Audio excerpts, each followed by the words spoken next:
Hey guys, welcome to the Liberal Hive Mind, a channel solely focused on exposing the abundant hypocrisy of the left. Remember when Joe Biden said this?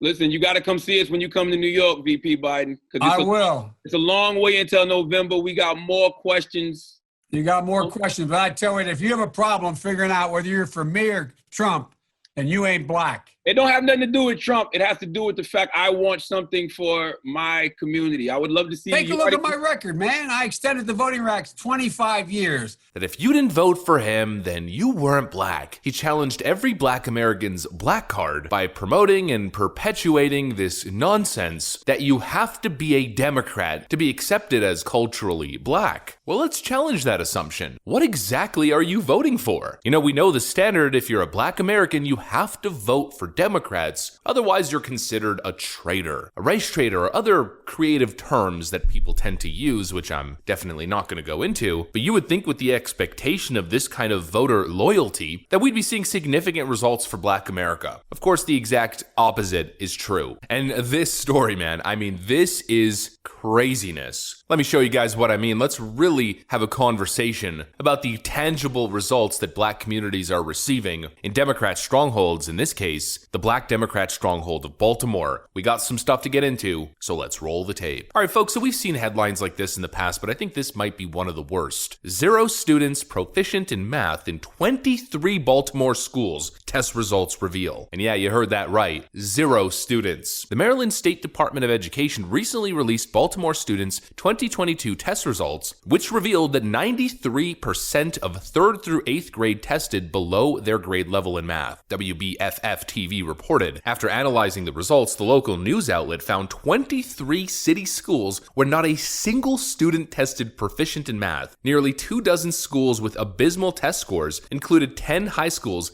8 elementary schools, 3 middle and high schools, and 2 elementary and middle schools. In total, 2,000 students at those learning institutions took the math assessment, and 0 scored at grade level. Literally 0. We know Baltimore is a Democrat stronghold, and we know that it's one of the most culturally black cities in America. Baltimore is the most populous city in the U.S. state of Maryland, with a population estimate in 2023 of 585,000. 62.6% are black, 30% are white, 2.7% are Asian, and 5.7% are Hispanic. It's a majority black inner city community, with of course Democrat politicians and city leaders. Well, what exactly are you getting for your vote? You're getting abysmal math proficiency in public early education. And what exactly are Democrats doing about it? Are they fighting to reform the schools? Are they fighting for school choice? Nope, they're protecting the teachers' unions. They are enabling and protecting these failing public schools that are failing your community. That is just simply a fact. And it was really in the spotlight, it was really highlighted during the 2 years of education lockdowns. Well, now it seems as though we're seeing the results. Instead of taking the side of the most vulnerable, young kids and their educational development, their future prospects by developing their brain, they took the side of the teachers' unions and teachers who didn't want to show up to school. And here, just 2 years later, in 23 inner city schools, 0, I repeat, literally 0, not a single student tested is at grade level proficient in math. Democrats tell you they have your best interest at heart. They're trying to solve systemic wrongs. Well, no, of course not. They're enabling the racial education gap and failing the next generation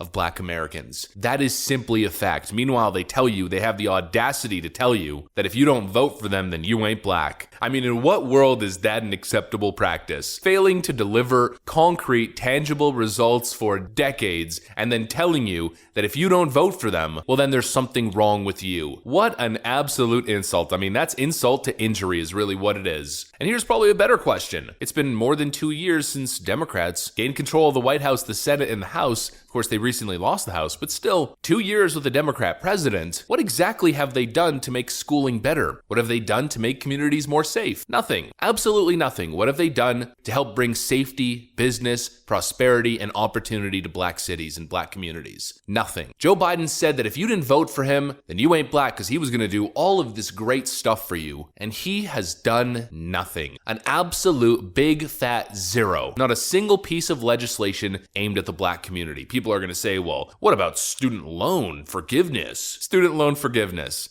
Right. A policy that mostly affects the highest achievers, the most academically gifted, mostly affects the people who are going to end up being the top earners in society. He illegitimately and unconstitutionally signed an executive order, which is already being blocked, to forgive $10,000 in student loan debt to the most gifted and most privileged in American society. Does that sound to you like Joe Biden really looking out for forgotten communities that are struggling to give opportunity to their next generation? No, it's the exact opposite. It benefits the few who have the academic prowess and the family environment to make it out of those places. It doesn't fix the core of the problem. The problem isn't higher education. The problem is lower education, failing public schools. And what's really sad, especially looking at the state of Maryland, the state as a whole does pretty good on education. High school graduation rate at 87.6%, the 12th highest. Public school spending at $13,000 per pupil, 19th highest. 8th grade NAEP proficiency, 34.7% in math, 37.4% in reading. Adults with at least a bachelor's degree at 39.3%, and adults aged 25 to 64 with incomes at or above the national median, 61.6%, the second highest. Based on USA Today's assessment, in the aggregate, they're one of the better states in terms of public education, but they're failing black communities in the exact places where Democrats virtue signal about equity and equality and closing the racial divide and closing the racial gap within income and education and just life results and opportunities in general. In those exact places, you see the most racial inequality because all that educational spending is benefiting the white suburbs and not the inner city communities where the highest black population is in Baltimore. It's always the exact same thing. Democrats tell you wealth inequality, the rich, the 1%. But in all the most major big population Democrat strongholds like California, New York, Chicago, and others, the wealth gap, the wealth inequality, is the greatest in the nation. The haves and the have-nots. The ultra-wealthy, mega Democrat donor elite and everybody else. They talk about racial division and white flight, but in all those major Democrat cities, you'll see the most division and the most segregation. White Californians love to talk so much about inclusion, diversity, but white California elitist liberals aren't exactly stepping foot in Compton now, are they? Michigan is a great state. Detroit, however, isn't exactly doing so well. Maryland's a great state. Baltimore, however, isn't exactly doing so well. So please, if there are any Democrats paying attention or watching this video, ask yourself the simple question, why is that? And is it really in my best interest to continue voting for these failed policies and failed Democrat leaders in Democrat cities? Is it really true that if I don't vote Democrat, then I ain't black, as Joe Biden told me? Ask yourself that question and do yourself a favor and just look at the results. Look at the stats, look at the numbers. They speak for themselves. That's what I got for you guys. Hopefully you enjoyed this video. If you did, make sure to leave a like and possibly subscribe to the channel. Thanks for watching, and I'll see you on the next one.